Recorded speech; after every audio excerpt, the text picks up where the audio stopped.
In this video, I'm going to show you a step-by-step guide on exactly how to fix Nintendo Switch 2 eShop not working. So I had a lot of problems with this myself, and I'm going to show you step-by-step exactly how I was able to fix it myself. So the first step is going to be for us to go into settings here, as you can see. So go into settings, and then you're going to go into internet. So click on internet here and click on internet settings. So click on the A button here on internet settings, and now it's just going to take us a couple of seconds to completely load this page. Now you're going to check exactly what Wi-Fi that you're connected to, and then click on it here, the one that you're connected to, of course, and then click on change settings right here. So click on change settings, scroll down in here and check the DNS settings right here. You need to change it from automatic to manual if you haven't done so already. So click on manual, and then you're going to set your primary DNS to 008.008.008 and .008.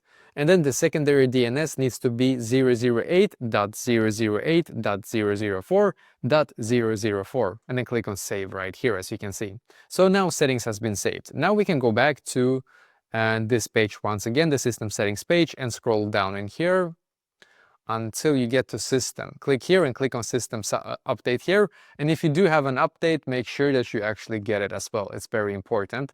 And the last step is going to be for you to check that if it's a payment issue, by the way, then there's not really anything that we can do to fix it really quickly.